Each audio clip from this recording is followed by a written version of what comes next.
Bonjour à tous.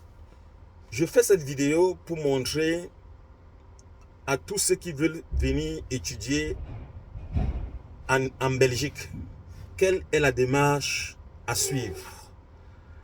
La démarche à suivre pour tous ceux qui veulent venir étudier en Belgique est la suivante. Premièrement, il faut avoir l'original de son baccalauréat. L'original de son baccalauréat. Peu importe. Maintenant, cet original doit être envoyé en Belgique par DHL directement au bureau d'équivalent à l'adresse suivante. La rue Courtois, numéro 4. Le code postal est le 1080 à Bruxelles. Si vous avez quelqu'un en Belgique, vous pouvez contacter cette personne qui sera votre délégué, à qui vous allez envoyer toujours par DHL votre baccalauréat pour qu'il aille le déposer au bureau d'équivalent en Belgique, plus précisément à Bruxelles. Bon, pour la demande d'équivalence en Belgique, les frais administratifs s'élèvent à 150 €, pas plus, 150 €. Ce sont les frais qu'il faudra payer pour que le bureau belge puisse travailler, dans la somme à payer. Ce montant doit être versé avant le 15 juillet de l'année en cours, donc 2023. Vous pouvez effectuer le règlement des frais administratifs en payant en ligne. Vous pouvez payer ça en ligne. Ensuite, veillez à imprimer la preuve de cette transaction et à la joindre à votre courrier de demande d'équivalence. J'espère que c'est très clair. Bon, maintenant, pour faire cette opération de virement bancaire, si vous êtes à l'étranger, bien sûr que vous êtes à l'étranger, parce que si vous étiez en Belgique, vous devez aller directement là-bas, le payer. Il y a un code, toujours. Maintenant, pour ceux qui doivent faire le virement bancaire, c'est-à-dire que ne doivent pas envoyer l'argent par leur délégué. Vous pouvez aussi envoyer directement l'argent par votre délégué, les 150 € avec votre baccalauréat en main pour directement aller dans ce bureau d'équivalence.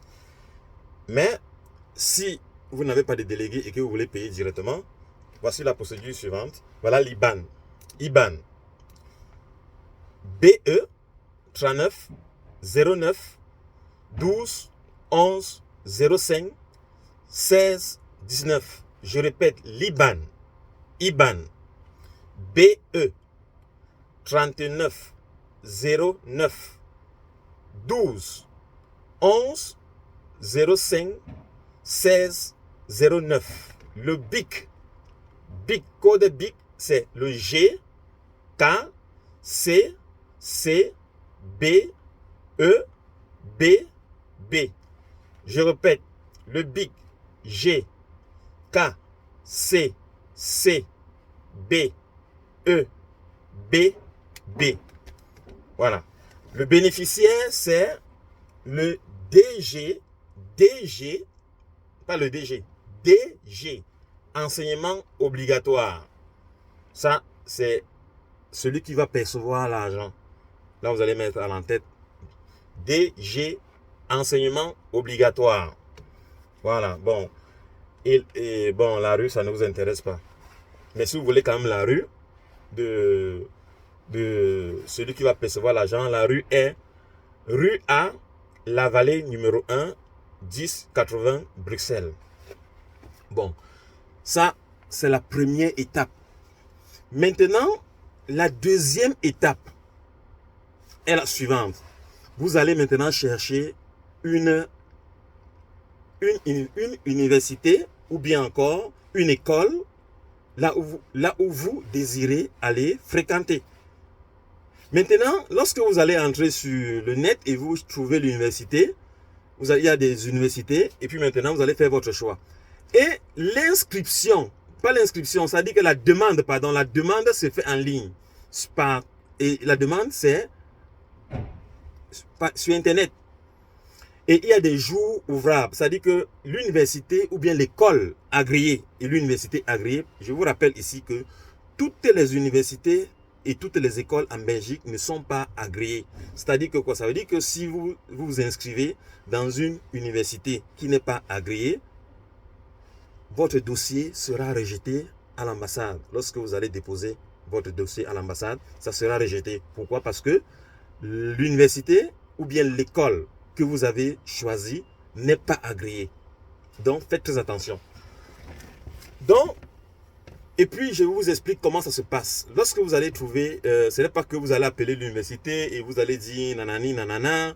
Bien sûr, vous allez envoyer votre demande. Lorsque vous allez envoyer votre demande à cette adresse-là, il y a les jours d'inscription. Vous allez formuler une demande. Qu'est-ce que les motivations? Une lettre de motivation qui démontre votre volonté, le pourquoi est-ce que vous avez choisi leur école ou bien leur université pour pouvoir poursuivre vos études supérieures là-bas. Alors, ça se passe sur Internet.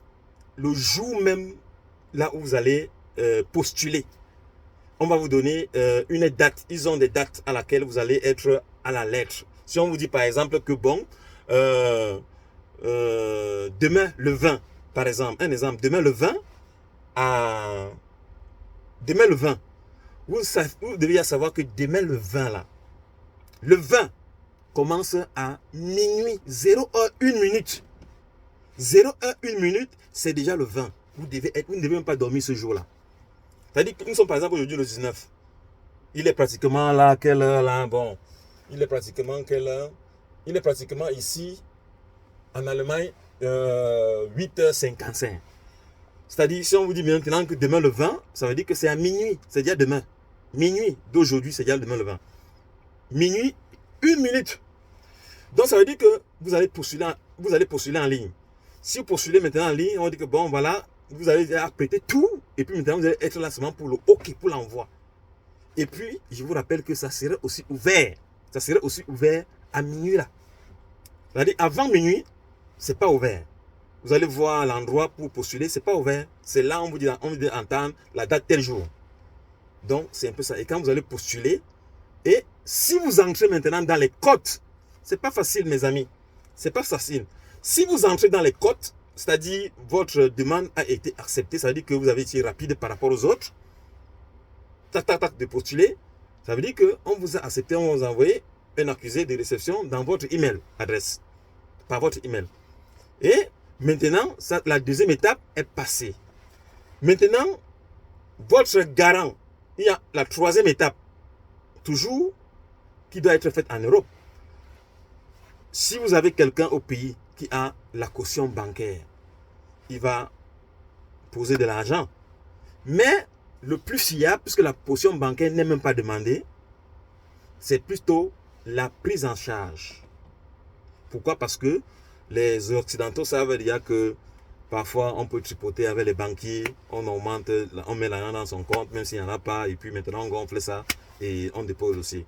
Alors, pour éviter toujours d'aller gêner là-bas dans les bureaux, par-ci, par-là, le gouvernement belge a imposé un montant que le garant, donc par exemple moi, je puisse disposer pour prendre en charge la personne qui va venir étudier durant une année scolaire, une seule année scolaire.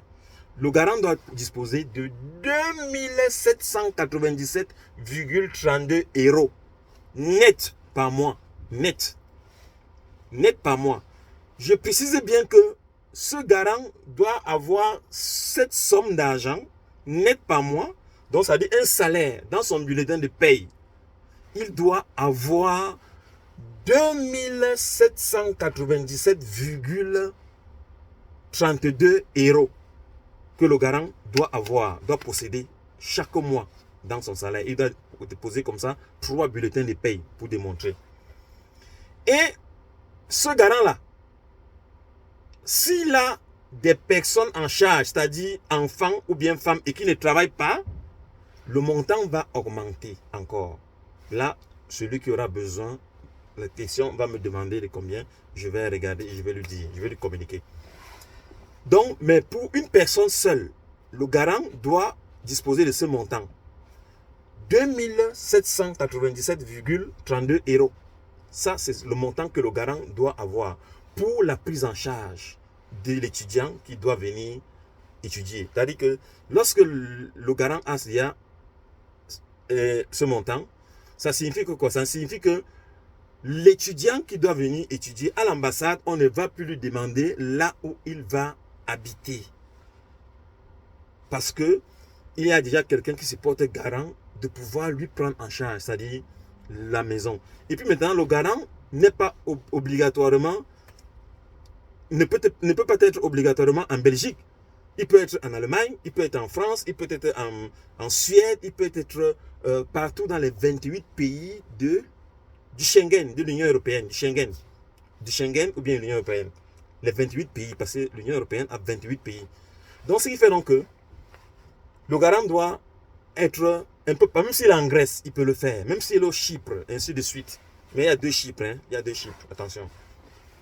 Il y a un Chypre qui est dans l'Union européenne et il y a un Chypre qui n'est pas. Donc, c'est un peu ça, la 3e étape, la prise en charge. C'est l'étape la plus difficile. La plus difficile, c'est de trouver quelqu'un qui possède ce montant. Je vous rappelle que ne voyez pas comme les gens sont en Europe. Les gens ont des salaires de catéchistes aussi. C'est-à-dire les 1500, 1200, 1300. Voir quelqu'un qui a 2000 € là, c'est pas facile. Donc, c'est les gens comme nous là, les routiers, qui pouvons faire ce genre de trucs, donc faire une prise en charge. Parce que notre salaire au-delà de plus de 3000 € net à percevoir. Donc je ne vais pas dire mon salaire, mais comprenez que c'est plus de 3000, 4000, 5000 même. Donc ça dépend de chaque routier. Ça dépend de ton travail, ça dépend de ta ligne que tu fais. Donc c'était juste une parenthèse. Donc le garant doit avoir ce montant-là. Ce montant-là. Et puis maintenant, lorsque les 3 conditions sont réunies, on vous renvoie ce dossier au Cameroun. Vous allez maintenant rédiger votre demande de visa. Il y a un formulaire que vous allez remplir et puis vous allez prendre rendez-vous à l'ambassade de Belgique dans le pays où vous vous trouvez. Dans le pays où vous vous trouvez, vous prenez donc une demande là-bas, un rendez-vous. Vous allez donc déposer votre rendez-vous. Vous allez déposer, donc vous allez joindre avec votre passeport et puis votre carte d'identité. Vous allez déposer ça à l'ambassade ce jour-là. Donc voilà les étapes en quelque sorte que vous allez. Et puis maintenant il y a aussi les frais de visa. Donc les frais de visa, donc celui qui aura besoin, au moment il va me demander, je vais lui dire, donc les frais de visa, combien ça va valoir les frais de visa. Donc voilà un peu l'étape à suivre. Vous n'avez plus besoin d'aller dans les agences, vous faire arnaquer, prendre de l'argent. On va vous aider à voyager. Je vous rappelle que ces agences de voyage ne sont pas des consuls. Ils ne délivrent pas les visas. La même démarche que vous faites là, c'est la même démarche que eux-mêmes font pour vous. Donc vous pouvez le faire. Donc n'allez plus jeter énormément d'argent. Je vois, il y a d'autres qui font des publicités. Il est passé par moi. Elle a eu. Dis-leur. Tu peux le faire. Il suffit seulement d'être prompt devant ton ordinateur le jour là où on envoie. Si vous avez raté, vous pouvez postuler plusieurs écoles. Parce que les écoles ou bien les universités n'ont pas les mêmes dates. Ils n'ont pas les mêmes dates d'inscription. Voilà, ça c'est juste l'inscription. Et l'inscription là, elle n'est pas payante. Lorsque vous allez obtenir votre visa et vous allez venir, maintenant vous allez donc payer les frais d'inscription à votre arrivée sur le territoire belge. Donc c'est un peu ça. Donc tout ce que vous allez dépenser en Belgique, ce n'est que pour faire la demande de l'équivalence. La demande de l'équivalence, là vous allez payer ce qui coûte 150 €. Donc voilà à peu près la démarche à suivre pour ceux qui veulent aller étudier en Belgique. Bon, je vais faire encore un autre éclaircissement pour ceux qui veulent aller étudier en France, en Allemagne, au Canada, aux États-Unis, un peu partout là où vous voulez aller. Donc, je vais vous faire un peu les démarches et puis maintenant mettre un peu les montants, ce qu'il faut pour le faire. Donc, n'allez plus vous faire escroquer. Donc, et puis maintenant, je pense que cette vidéo va vraiment vous aider et partagez au maximum pour ceux qui en ont besoin. Je ne suis pas là pour vous demander de l'argent ou bien de passer par moi. Je n'ai pas une agence de voyage. Je suis seulement un éclaireur. Donc, je peux seulement vous éclairer. C'est-à-dire que c'est ma humble façon ou bien manière de pouvoir vous aider. Donc, passez une bonne journée et bonne chance à vous. C'était Fidel Castro.